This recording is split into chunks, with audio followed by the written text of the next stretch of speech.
त्याचे संपादक श्री ज्ञानेश्वर मिडगुले पत्रकार आहेत ते, आणि व्याख्याते प्रबोधनकार आणि प्रवचनकार आहेत. त्यांनी वेगवेगळ्या विषयावर व्याख्यान करतात. विद्यार्थ्यांचं किंवा समाजातल्या सर्व लोकांचं प्रबोधन करणे त्याचं काम ते करत असतात. ते पुणे जिल्हा मराठी पत्रकार संघाचे उपाध्यक्ष आहेत आणि श्री मुक्ताई विश्वसेवा प्रतिष्ठान प्रबोधन केंद्राचे संस्थापक आहेत. म्हणजे ही संस्था त्यांनी स्थापन केलेली आहे. तर आज आपल्याला अभ्यासामध्ये आवड कशी निर्माण व्हावी या विषयावर त्यांनी आपल्याला मार्गदर्शन करणार आहेत. तर मी आपल्या विद्यामंत्री कोंडिगिरे मार्फत त्यांचं सहर्ष असं स्वागत करते.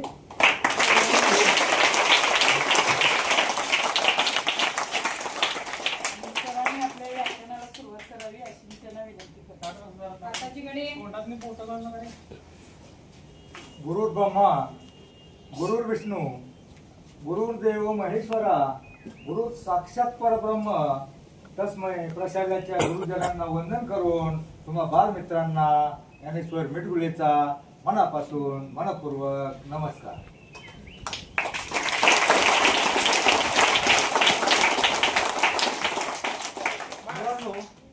माणूस जीवनामध्ये दोनच प्रकारे मोठा होऊ शकतो. किती प्रकारे? मला सांगा, मोठं कोणाकोणाला व्हायचंय त्याने हात वर करा. माणूस जीवनामध्ये दोनच प्रकारे मोठा होऊ शकतो. पहिलं शिकून, दुसरं सवरून. बघा, एखादं म्हातारा माणूस पोराला म्हणतो ते अभ्यास करा, अरे शिकून सवरून काहीतरी. पण शिकून म्हणजे शिक्षण. शिक्षण या शब्दाची फोड केल्या होतं. शिक्षण म्हणजे क्षणाला शिकायचं असतं. तुम्हाला लहानपणी एक गोष्ट होती बघा, दोन लहानपणाची शर्यत लागते आणि त्यामधला एक जिंकतो. कोण जिंकतो? चप्पल कोण होता? कासव का जिंकला? बरोबर, ससा. त्याला आळस आला, तो थांबला, झोपला. मग मला सांगा मुलांनो, तुम्हाला मोठं व्हायचं तर ह्या गोष्टीपासून तुम्ही काय शिकायचं? थांबायचं नाही. बरोबर. काय करायचं मग? रोजच्या रोज नियमित अभ्यास, गृहपाठ, होमवर्क जे सरांनी सांगितलंय ते रोजच्या रोज केलं तर तुम्ही जीवनाची शर्यत जिंकणार आहात, मोठे होणार आहात. बरोबर. शिकून म्हणजे शिक्षण. शिक्षण म्हणजे सुतावरून स्वर्ग गाठण्याचा मार्ग. शिक्षण म्हणजे शून्यातून विश्व निर्माण करण्याचा मार्ग. आणि मुलांनो, विद्या हे गरिबाचं धन आहे. विद्या हे गरिबाचं धन, श्रीमंतांचा अलंकार आहे. आणि असं धन आहे जगातला कोणताही चोरटा तुमच्यापासून हिरावून घेऊ शकत नाही. तुमच्याकडं 100ची नोट असली, एखादा गाठून 2 ठोके देऊन काढून घेऊ शकतो. पण तुमच्या डोक्यामध्ये एखादा अभंग, एखादी कविता किंवा 29चा पाढा असला, कोणी काढून घेईल का? असं आहे. आणि कोणतीही बहुमजली, तुम्ही बिल्डिंग बघितली 10 मजली 15 मजली, कोणतीही बहुमजली उत्तुंग इमारत उभारण्यासाठी पाया पक्का असावा लागतो. प्राथमिक शिक्षण हा तुमच्या जीवनाचा पाया आहे. हा पक्का करण्यासाठी त्या कासवाप्रमाणे शर्यत जिंकायची काय केलं पाहिजे? रोजच्या रोज अभ्यास केला पाहिजे. बरोबर. मी तुमच्या डोक्यावरून जाईल असं काही सांगणार नाही. तुम्ही लहान आहात. बरोबर. तुम्ही लहान आहात, पण तुमच्यापेक्षाही लहान सगळ्यात लहान एक प्राणी असतो बघा. कोणता? सगळ्यात लहान. कोणती? मुंगी. बरोबर, मुंगी. आता मुंगी तुम्ही पाहिलं ना, मुंग्या कशा लाईन मध्ये चालतात ना, अशा वाकडे तिकडे आपल्यासारख्या पडतात. शिस्तीमध्ये लाईन मध्ये मुंग्या बाहेर जातात. पुढे धान्य पडले का शेतामध्ये, खळ्यामध्ये किंवा आपल्या घरामध्ये कोपऱ्याला, शेतकऱ्याच्या कोपऱ्याला कंदीच्या, ज्वारीच्या, बाजरीच्या, थप्पीच्या, पोत्याच्या आडला जे धान्य पडले ते धान्य त्या गोळा करतात. गोळ्या करून आपल्या पाठीवर घेतात. पाठीवर घेऊन आपल्यातली सगळी ताकद, बघा आता सिमेंटची घर झाली, जुन्या काळामध्ये सिमेंटची घर नव्हती, मातीची असायची. आणि कुठेतरी कोपऱ्यात बिळ असायचं आणि मग त्या बिळामध्ये घर करायचे. सगळी ताकद वापरून त्या बिळामध्ये आपल्या धान्याचा साठा करतात. बऱ्याच वेळा मुंगीपेक्षा डबल वजनाचा ज्वारीचा, बाजरीचा कण पाठीवर घेतात आणि वर चढताना त्या भारानं बऱ्याच वेळा पडतात, फिसलतात, परत खाली येतात. परत खाली येऊन तो धान्याचा कण आपल्या पाठीवर घेतात. आपल्याकडे सगळी ताकद वापरून तो धान्याचा कण म्हणजे असे सगळे कण वर नेऊन ठेवतात. एवढा साठा करून ठेवतात त्यांना वर्षभर, म्हणजे जीवनभर पुरेल एवढा. आता मला सांगा मुलांनो, मुंग्या आपल्या बिळामध्ये, घरामध्ये धान्याचा साठा का करून ठेवतात? बरोबर, हुशार आहे. पोरं हुशार आहेत. कारण बऱ्याच शाळांमध्ये मुलं पावसाळा खायला म्हणतात. खायला तर झालं, आपलं धान्य संपलं तर आपण छत्री घेऊन दुकानात जातो, लगेच आणतो. पण मुंग्याचं धान्य जर संपलं आणि पावसाळ्यामध्ये त्या धान्य गोळा करायला जर बाहेर निघाले शेतात कोपऱ्याला कुठं, आणि त्याच वेळेला अचानक धो धो पाऊस आला, पुराचा झोंड आला, म्हणजे अख्ख्या मुंग्या वाहून जातील, म्हणजे मरून जातील. म्हणजे मुंगीपासून तुम्ही काय शिकायचं? बघा, प्रत्येकापासून काहीतरी बोध घ्यायचं, प्रत्येक धड्यातून काहीतरी धडा घ्यायचा असतो, प्रत्येक गोष्टीमधून काहीतरी बोध घ्यायचा असतो. याच्यापासून काय शिकायचं तुम्ही त्या मुंगीपासून? तुम्हाला कशा साठा करायचा आता? बरोबर, ज्ञानाचा, विद्येचा, अभ्यासाचा. हा साठा केला तुम्हाला जीवनभर. तुम्हाला मोठं व्हायचं असेल तर हा साठा आता तुम्ही करायचा आहे. बरं सांगा, मुंगीला काय म्हणतात हिंदीमध्ये? अँड इंग्लिश मध्ये, हिंदीमध्ये काय म्हणतात? चिटी. नन्ही चिटी हिंदी कळतं तुम्हाला? नन्ही चिटी जब दाना लेकर चढ़ती है, उभरती दीवारों से 100 बार फिसलती है, मन का विश्वास रगों में साहस भरता है, गिरकर चढ़ना, चढ़कर गिरना ना करता है, आखिर उसकी मेहनत बेकार नहीं जाती, कोशिश करने वालों की कोशिश करा. तुम्ही प्रयत्न केला, अभ्यास केला ना, जीवनात कधीच हरवणार नाही. बघा, मुंगीपासून दुसरा एक तुम्हाला, तुम्ही तुमच्या शाळेमध्ये कविता कोणाकोणाला 2 पाठ आहेत? 2 आहेत ना? अभंग कोणाचे 2 पाठ आहेत? अभंग एखादा पाठ आहे का? बघा, अभंग, कविता, गीते, पदे, ओव्या, दोहे, श्लोक, गवळण, भारुड हे संतांचे विचार. संतांच्या विचारामध्ये एवढा मोठा अर्थ आहे, परंतु ते तुमच्या सगळ्यांच्या डोक्यामध्ये नाही. सगळ्यांच्या डोक्यामध्ये संतांचे विचार बघा. तुम्हाला बहिणाबाई चौधरी, जनाबाई, मीराबाई यांच्या कविता तुम्हाला आहे. तुम्ही मीराबाई नाव ऐकलंय का? ऐकलंय ना? कोण होती? संत मीराबाई. मीराबाईचं एक भजन आहे, माझ्या मागे 2 ओळी म्हणायच्या, आणि म्हणताना या ओळींचा अर्थ काय आहे तो डोक्यात घ्यायचा. ओळींचा अर्थ डोक्यात घ्यायचा आणि त्याप्रमाणे वागला ना, तुम्ही लय मोठे व्हाल. मीराबाईचं एक भजन होतं बघा, जैसी लागी लगन म्हणा, मेरा हो गए मगन, वो तो गली गली हरि गुण गाने लगी.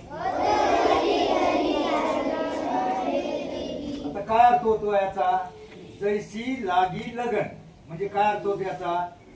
जैसी लागी लगन म्हणजे मीराबाईला श्रीकृष्णाच्या भक्तीची एवढी आवड, एवढी गोडी निर्माण झाली होती, तशी गोडी तर तुम्हाला अभ्यासाची निर्माण झाली. आणि मीरा हो गई मगन म्हणजे मीराबाई श्रीकृष्णाच्या भक्तीमध्ये एवढी लीन, तल्लीन, मग्न झाले होते. तसे जर तुम्ही अभ्यासामध्ये मग्न होऊन, लीन होऊन, तल्लीन होऊन अभ्यास केला तर जगातली कोणतीही शक्ती, अगदी चीन, पाकिस्तान सुद्धा तुम्हाला मोठं होण्यापासून रोखू शकणार नाही. असं होणार आहे का? एखादा चीनचा सैनिक येईल, पाकिस्तानचा आतंकवादी आणि म्हणाले बाळ्या नाळ्या घालू का गोळ्या, लय अभ्यास करून कॅप्टन होऊ नको, कलेक्टर होऊ नको म्हणणार आहे का? जगातली कोणतीही शक्ती तुम्हाला मोठं होण्यापासून रोखू शकणार नाही. पण काही शत्रू आहे. कोणते शत्रू आहेत माहिती का? तुम्हाला मोठं होऊन देणार नाही. कोणते शत्रू आहेत?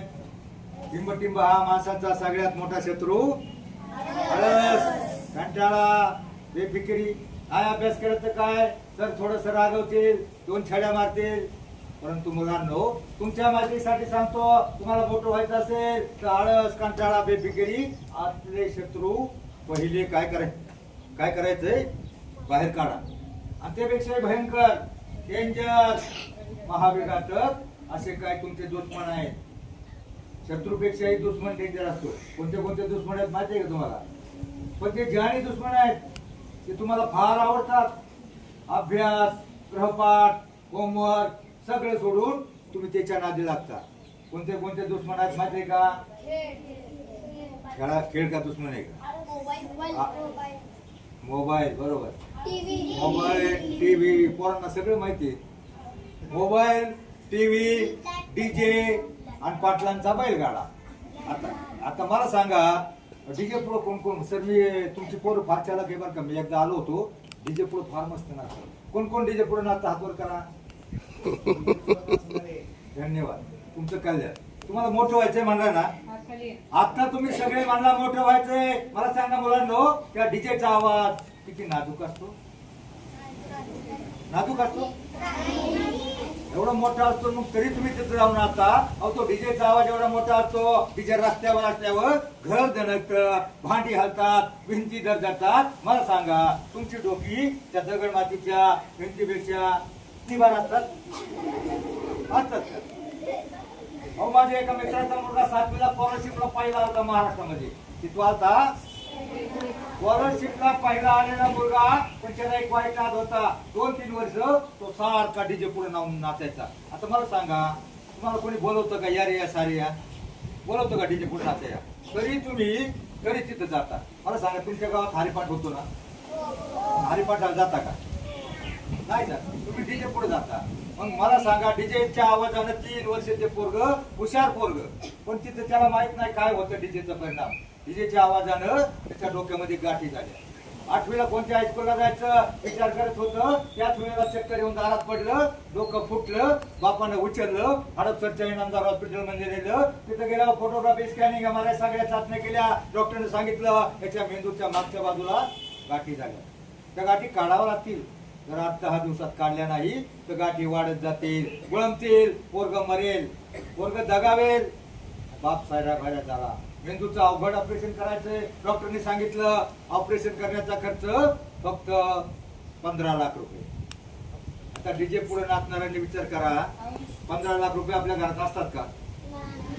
मग बाप सायरा भाड्या झाला, एक मुलगा हुशार पोरग मरता किंवा काय, पण कोण देणार एवढे पैसे? ऐन वेळेला कोणी जमीन होती 50-60 लाखाची जमीन, आडल्या वेळेला कोण देणार पैसे? 20 लाखाला विकली, 15 लाख डिपॉझिट भरलं, ऑपरेशन झालं. मुलांनो तो मुलगा जागला, परंतु डोक्यापासून ज्या मेंदूपासून रक्तवाहिन्या येतात ना, डोळ्याकडे कानाकडे सगळ्या बाजूला, त्यातल्या 1-2 रक्तवाहिन्या जॉईन झाल्या नाहीत. आणि त्यामुळं मुलगा जागला, पण त्या रक्तवाहिन्या 2 जॉईन न झाल्यामुळं त्याचा मृत्यूभ्रंश झाला. मृत्यूभ्रंश म्हणजे काय? मृत्यूभ्रंश या शब्दाचा अर्थ काय? मृत्यूभ्रंश म्हणजे त्याला अर्ध आठवतं. बाप आठवला, आई आठवत नाही, आई आठवली, बाप आठवत नाही. मात्र त्याला एक नक्की आठवतं. काय नक्की आठवतं? काय? डीजे सारखं पुढे वाजलं का ते फेकाटून देतं आणि उड्या मारायला लागतं आणि म्हणतं आत्ता माझी षटकी. हे पाठ आहे यांचं बघा, यांच्या अभंग पाठ. मग मला सांगा, तुम्हाला सगळेजण म्हणले मोठं व्हायचं म्हणले ना, आणि मग तुमची जर डोक्याची, कानाची, मेंदूची कोणती जर सटकली तर तुम्हाला अभ्यास कसा करता येणार? मला सांगा, आता डीजे पुढे सगळ्यांनी हात केला. तुमच्या घरी जमिनी आहेत का? हा, मग नाचा, काय अडचण नाही. बापाला विकायला लागल्या जमिनी आहेत का? नाचा. नाचणार का? डीजे पुढे नाचणार का? हा, बस. आता मला सांगा, तुम्ही बघा घरी बऱ्याच मुलींना होमवर्क दिला असतो, देतात ना गृहपाठाच्या ऐवजी काही मुली तो गृहपाठ विसरून जातात आणि मालिका लागली का मग 7 ते 7:30, 8 ते 8:30 गृहपाठ राहिला आणि मग जेवल्या आले जो गृहपाठ राहिला. गुरुजींना काय सांगता? गुरुजी माझं डोकं दुखत होतं. आणि तुम्ही डोकं पुढे लावलं होतं, पुढं तुझ्यात जीव रंगला. काय मालिका असतात सर? एवढी शिक्षिका भोळी असते का? काही मालिकेमध्ये दाखवतात या बाईनं त्या बाईची खोडी कसं करायची, सगळी कुटुंब व्यवस्था बर्बाद केली. नका बघू ते टीव्ही, बघूच नका. एखादी मालिका बघा. कोणती मालिका होती? एक माग स्वराज्य रक्षक संभाजी होती ना. एखादी वर्षातून मालिका बघा, ती चांगली काहीतरी आपल्याला मिळेल. पण मालिका बघू नका. आणि मालिका बघून आपला वेळ घालवला तर गृहपाठ हा मागं राहील आणि त्या सच्याप्रमाणे तुम्ही मागं पडाल. बरोबर ना? मग टीव्ही बघणार का? ते बघूच नका. दुसरा तुमचा दुश्मन मोबाईल.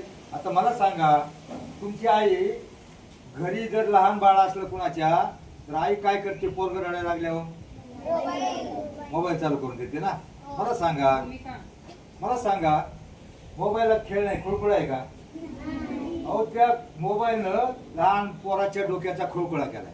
लहान बाळाच्या डोळ्याची आवरणं एवढी नाजूक असतात आणि ती मोबाईलची लाईटिंग एवढी प्रखर इफेक्टिव्ह असते. अहो इथे पुण्याच्या जवळ वाघोली नावाचं गाव आहे, त्या गावातल्या एका करोडपतीच्या सातवीतल्या मुलाचं डोकं हँग झालं. ते 2-3 वर्ष सारखं मोबाईल बघायचं. ऑनलाईन शिक्षणामुळे सर काय झालं घोटाळा, ऑनलाईन शिक्षणामुळं पहिला मुलांच्या हातात मोबाईल मिळत नव्हता. ऑनलाईन शिक्षण आलं, त्याच्यानंतर पोरांनी जो मोबाईल हातामध्ये घेतला ते कुठूनही पळवतात. आणि त्यामुळं काय झालं, ऑनलाईन शिक्षणाच्या नंतर नेमकं ते पोरग पहिलीला गेलं. 7 वर्ष सतत त्याने मोबाईल वापरला आणि वापरल्यानंतर त्याचं डोकं हँग झालं, पोरग बधीर झालं, पागल झालं, दवाखान्यात नेलं, 1000 रुपये फी आहे, 35 लाख रुपये खर्च केला. ते पोरग आजही नीट झालं नाही. मोबाईल तुम्हाला गरज नाही. बऱ्याच देशामध्ये बऱ्याच शाळांमध्ये मोबाईलला बंदी आहे. मोबाईलच्या ऐवजी तुम्ही खेळा ना, तुम्ही बाहेर जाऊन खेळा, त्याचा काय उपयोग होईल. बघा, तुम्ही एक नाव ऐकलंय का, पी.टी. उषा, द्रौपदी मुर्मू. कोण होत्या त्या, कोण आहे द्रौपदी मुर्मू. देवानं आपल्याला कोणत्या जातीमध्ये जन्म द्यायचा, देवानं आपल्याला कोणता कलर द्यायचा हे आपल्या हातात नसतं. परंतु जन्मल्यानंतर तो महत्वाचा प्रवास, शिक्षण, ते शिकून कसं मोठं व्हायचं हे नक्की आपल्या हातामध्ये. द्रौपदी मुर्मू माहिती आहे का तुम्हाला, कोण होत्या, कोणत्या जाती जन्मल्या, मागास समाजात जन्मल्या. आदिवासी मागास समाजातली एक मुलगी, वयाच्या, त्यांचा कलर फार गोरा आहे का. देवानं आपल्याला कोणता कलर द्यायचा, कोणत्या जातीत जन्म द्यायचा आपल्या हातात नसतं. पण जन्मल्यानंतर शिकून कसं मोठं व्हायचं हे नक्की तुमच्या हातामध्ये आहे. द्रौपदी मुर्मू 6व्या वर्षी तिचे आई वडील खदानीत काढले गेले. खाणीत काढले गेल्यानंतर अनाथ झाली. अनाथ झाल्याच्या नंतर अनाथ आश्रमात शिकली, बोर्डिंग मध्ये राहिली आणि इतकी मन लावून शिकली, इतकी मन लावून शिकली, ते मीराबाईचं वजन आहे ना, अशी मन लावून शिकली. आणि मन, तिचं मन फायबर करण्यासाठी सर त्यावेळेला मोबाईल नव्हता, टीव्ही नव्हता, काहीच नव्हतं. म्हणून ती शिकली. मुलांनो, मास्टर डिग्री नंतर तिच्याकडे 5 डिग्री आहे. किती, तिला राष्ट्रपती बनवलं ते तिचा कलर पाहून नाही, तिची जात पाहून नाही. मग तुम्ही मोठे होऊ शकता फक्त शिकूनच. दुसरी पी.टी. उषा माहितीये का, ती काय हुशार होती का, सचिन तेंडुलकर हुशार होता का. ती पी.टी. उषा ती 7वी पर्यंत अर्धा वेळ गैरहजर. शिक्षक वैतागले, पूर्वी 15 दिवस येतच नाही. 5वी ते 10वी हायस्कूल होतं. तामिळनाडू मध्ये तिचं गाव कुद्दीकुडी, काय त्या गावाचं नाव, त्या गावातल्या हायस्कूल मध्ये 7वीला जी जात होती 7वी पर्यंत चढवत नेतात ना. आणि 7वी पर्यंत गेली, पण अभ्यासाचा कंटाळा, ती गायब व्हायची. अर्धा वेळ गायब. 15 दिवस पोरगी काय आली नाही. मुख्याध्यापकांना, सरांना, एका गुरुजींना पाठवलं. सर गेले. सर त्यावेळेला सायकल होती, त्यावेळी मोटरसायकल नव्हत्या. ते सायकलवर तिच्या घराकडे गेले. अर्धा किलोमीटर घर होतं आणि ती पोरगी घरी नव्हती. घरी नंतर त्यांनी घरी सांगितलं, ती गेली शर्टाकडे. मग शर्ट तिथं बाजूला डोंगराच्या कडे लावली होती. गुरुजी सायकलवर येताना तिनं जे पाहिलं, ती पोरगी तिची शर्ट सोडून डायरेक्ट धूम पळाली, डोंगरावर जाऊन बसली. कुठे जाऊन बसली, ती पळताना इतकी पळाली, गुरुजीला भिवून. गुरुजी बघतच राहिले. अरे पोरगी एका हैवान वाऱ्यासारखं पळाली.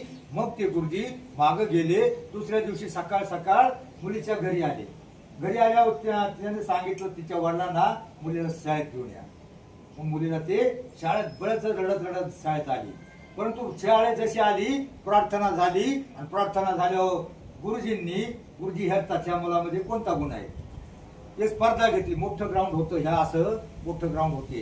ग्राउंडवर स्पर्धा घेतली. 5वी ते 10वीची मुलं. स्पर्धा कशी घेतली, रनिंगची होती ना स्पर्धा तुमच्या शाळेत, पळायची स्पर्धा घेतली. आणि मग ते स्पर्धा घेतल्यावर ती 7वीची मुलगी 10वीच्या मुलापेक्षा पहिल्या नंबरला आली.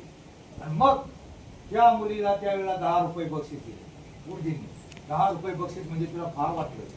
आणि मग तिला पुढे ती शाळेत येवं वाटलं. ती शाळा शिकायला लागली. तिचं मन त्या मीराबाईप्रमाणे शाळेत लागायला लागलं. आणि मग ती 7वी पास झाली.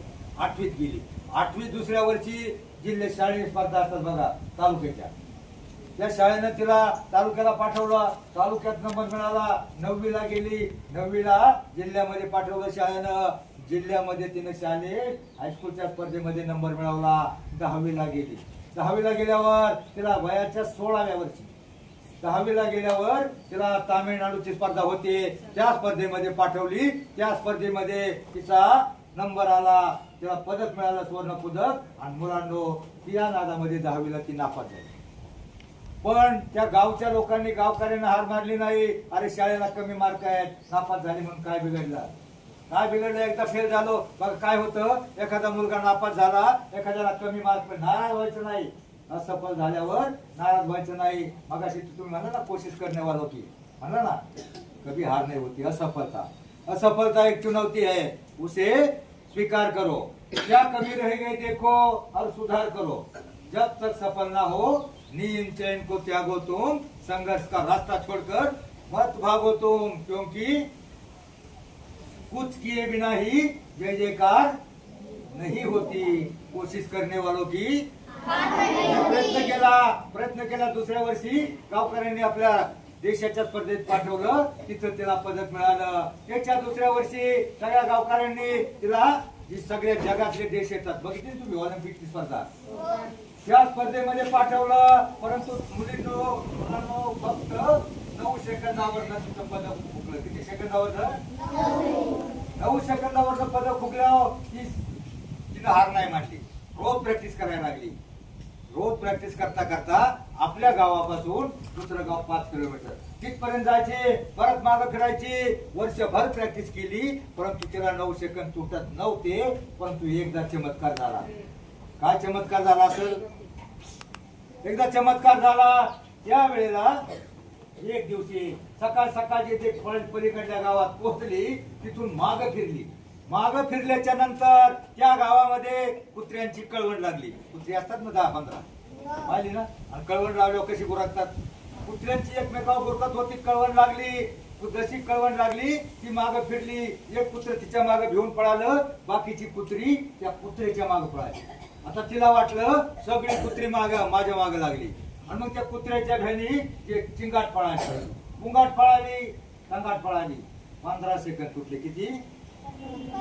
15 सेकंद तुटले. आणि मग तिला विश्वास आला. पुढच्या वर्षी जी बीजिंगला स्पर्धा झाली त्या स्पर्धेमध्ये तिनं भाग घेतला. त्यावेळेला तिला सुवर्ण पदक मिळालं. आणि सुवर्ण पदक मिळाल्यानंतर खेळावर किती कोटी रुपये मिळतात? 1 कोटी रुपये बक्षीस मिळाले. किती कोटी? 1 कोटी. मला सांगा मुलांनो, 10वी नापास असलेली मुलगी पी.टी. उषा, 10वी नापास असलेला सचिन तेंडुलकर आज करोडपती झाले. कशामुळं? खेळात एखाद्या वेळी शाळेला कमी आहे ना, खेळा.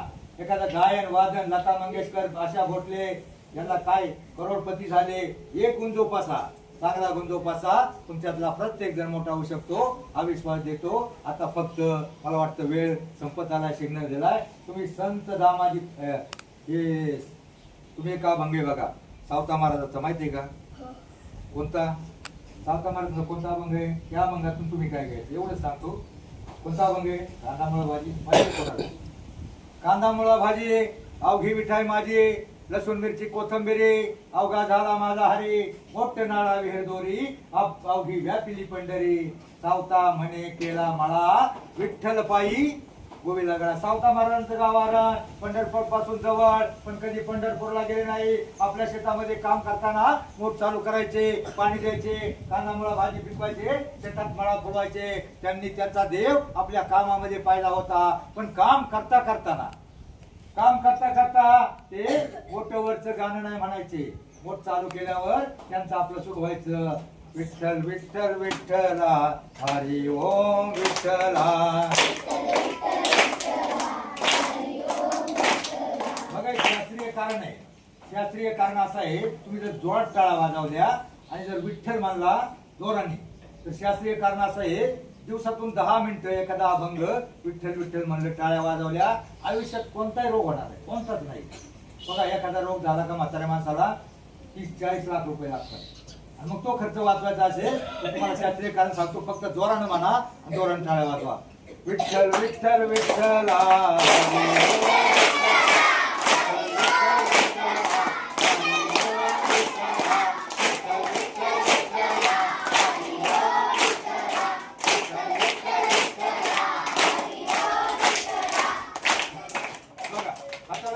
का नाही? विठ्ठल विठ्ठल जय हरी विठ्ठल, विठ्ठल जय हरी विठ्ठल, विठ्ठल विठ्ठल विठ्ठल विठ्ठल. आणि विठ्ठल विठ्ठल असं धोरण म्हणलं ना आपल्या पोटामध्ये रग लागते बघा, आपल्या अंतरंगामध्ये हृदयामध्ये पोटामध्ये कंपन निर्माण होतात आणि हाताला झिंजिन्या झाल्या म्हणजे हाताच्या सगळं डोक्याच्या केसापासून पायाच्या नाकापर्यंत सगळ्या रक्तवाहिन्या प्रवाहित होतात. अनेकदा रक्तवाहिन्या प्रवाहित झाल्या का आयुष्यामध्ये तुम्हाला बीपी, शुगर, रक्तदाब, मधुमेह, कोलेस्ट्रॉल, चरबी, कॅन्सर, अटॅक येणारच नाही. अटॅक येतो बघा, एखाद्याला अटॅक येऊन मरतं 30 वर्षात. का मरतं? तो व्यायाम केलेला नसतो, कधी देवाच्या विठ्ठलाचं नाव घेतलेलं नसतं आणि ते अचानक मरतं. म्हणून तुम्हाला कोणताही आयुष्यामध्ये बघा रोग होणार नाही. फक्त 10 मिनिटं एक अभंग पाठ करा, अभंग म्हणा, नंतर विठ्ठल विठ्ठल म्हणा, टाळ्या वाजवा. आपल्या तुम्हाला मोठं व्हायचंय, खरोखर व्हायचंय का? अर्ध्या मिनिटाचं काम करा, अर्धा मिनिट, फक्त अर्धा मिनिट. आता सावता महाराजांनी आपला देव कशात पाहिला? कामात. तसा तुमचा देव कशात आहे? आपल्याला जे काम मिळाले ते प्रामाणिकपणे करा, मोठे व्हाल. आता मी काय सांगत होतो, फक्त अर्ध्या मिनिटाचं काम. मला एक सांगा, घरून निघताना तुम्ही शाळेमध्ये येताना देवाच्या पाया पडून किती जण येतात? देवाच्या ठीक आहे 10-20 जण, हात खाली करा, ते जाऊ द्या. आता मला सांगा, घरून निघताना आई किंवा वडील, आई वडिलांच्या पाया किती जण पडून येतात? अर्धे येतात, ठीक आहे, हात खाली करा. आता सगळ्यांनी तुम्हाला मोठं व्हायचंय ना, जे पडतात त्यांना धन्यवाद. म्हणजे नाही पडत ना, सगळ्यांनी एकच काम करा, आई किंवा वडील जे घरी असतील त्यांच्या पाया पडा. अर्धा मिनिट लागतो का? 1 तास लागतो पाया पडा? किती लागतोय? अर्धा मिनिट लागतो पाया पडा. आणि मग इफेक्ट बघा. तुमचे आई वडील म्हणतील, अरे आमची सोनी किती गुणाची आहे, आमचा मुलगा किती शहाणा झालाय. आणि मग तुम्हाला शहाण्या पोरांसाठी तुमचे आई वडील रक्ताचं पाणी करतील, हाडाची काळ करतील, घामाच्या धारा घालतील, तुम्हाला शिकवण्यासाठी पैसा उपलब्ध करतील. आता मला सांगा, आई वडिलांच्या कोण कोण पाया पडणार? हात खाली करा. कोण कोण पडणार नाही? धन्यवाद. एवढं जरी केलं ना, तुम्ही सगळेजण मोठं व्हाल हा विश्वास देतो. आणि एक प्रश्न विचारतो फक्त आता, कारण आम्हाला तुमच्या शाळेला एक पुस्तक द्यायचंय. त्या पुस्तकामध्ये 33 कोटी देव, म्हणजे तुम्ही 33 कोटी आहात जे निष्पाप निरपेक्ष सात्विक वृत्तीचे, जे भारतातले 146 कोटी पैकी जी बरोबर सरकारी आकडेवारी जी 33 कोटी आहे ना, बालवाडी पासून मास्टर डिग्री पर्यंत 33 कोटी विद्यार्थी तुम्हीच खरे देव आहात. मला एक प्रश्न आहे तुम्हा देवांना, आपल्या देशात जो एक देव निर्माण झाला, ज्यांना लेकी बाळी सुरक्षित केल्या, ते छत्रपती शिवराय. त्यांच्या दोन्ही मुलांची आणि सुनांची नावं काय? शिवाजी महाराजांच्या दोन्ही मुलांची सुनांची नावं कुणाला माहिती आहे का? आहे कुणाला?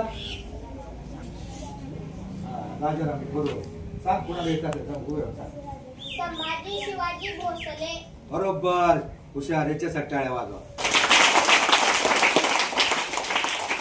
संभाजी याकडे सांगितलं राजाराम. आणि त्यांच्या दोन्ही पत्नीची, संभाजी महाराजांच्या पत्नीचं, राजाराम महाराजांच्या पत्नीचं, जिने औरंगजेबाला याच मातीत 9 वर्ष खेळवलं, त्या मातीत गाडला, त्या पत्नीचं नाव काय आहे? जाऊ द्या, तारा राणी आणि येसूबाई. बरोबर. याच्यासाठी टाळ्या वाजवा. उठ. तुझं नाव ठेवले, हे पुस्तक लायब्ररीमध्ये ठेवायचं शाळेच्या. आणि हा हरिपाठ तुला एक अभंग पाठ करायचा 38 नंबरचा. अवघाची संसार सुखाचा करीन, जगाचा अर्थ नाही कळला, स्वतःचा कळला, फार झालं. बस याच्यासाठी टाळ्या वाजवा. आणि या मुलाला आमच्या मुक्ताई प्रबोधन न्यूज किंवा सुधर 2 चॅनल आहेत, याच्यातर्फे दत्तात्रय भुजबळ हे दत्त सेवेकरी आहेत. 25 वर्षे दत्ताचे सेवेकरी आहे. आणि मी पंढरपूरचा सेवेकरी आहे. पण तो मोठा देव आम्हाला भेटत नाही, त्या लहान लहान देवांचं आम्ही दर्शन घेतो. हेच खरे देव आहात. जोपर्यंत तुम्ही निष्पाप निरपेक्ष सात्विक आहात ना, तुम्हीच खरे देव आहात. तुमच्यातलं देव पण आयुष्यामध्ये गमावू नका, एवढीच माझी विनंती. हे तुला आणि हा भंग पुस्तक तुला ठेवायचं. आणि काय करायचं, हे लायब्ररीत द्यायचं तुझं नाव लिहून. बस मुलांनो, आयुष्यामध्ये शिका इतकं जगा इतकं आयुष्य कमी पडेल, हसा इतकं आनंद कमी पडेल, दौडा असे कम नशिबाचा फासा निखळून पडेल. परंतु मुलांनो, प्रयत्न इतका करा, अभ्यास इतका करा, त्या विठ्ठलाला, पांडुरंगाला, त्या देवांना तुम्हाला देणं भागत पडेल. जय हिंद, जय महाराष्ट्र.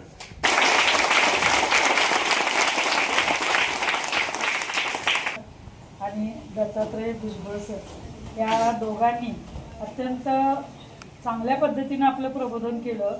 त्यांची जी भाषा होती ती अगदी ओघवत्या भाषेमध्ये, अगदी आपला लहान वयोगट आहे इयत्ता 1ली ते 7वीचा, तर या वयोगटाला समजेल अशा भाषेमध्ये विविध उदाहरणं देऊन, अगदी मुंग्यांचं उदाहरण असू दे, कासवाचं उदाहरण असू दे, विविध उदाहरणं देऊन आपल्याला अभ्यासाचं महत्त्व किंवा जीवन कसं जगायचं त्याबद्दल अत्यंत सुंदर पद्धतीनं विवेचन आपल्याकडं स्पष्टीकरण आपल्यासमोर केलेलं आहे. तर मी विद्यामंदिर कोंडिगिरीमार्फत ह्या दोघांचं खूप आभार मानते आणि हा कार्यक्रम संपला.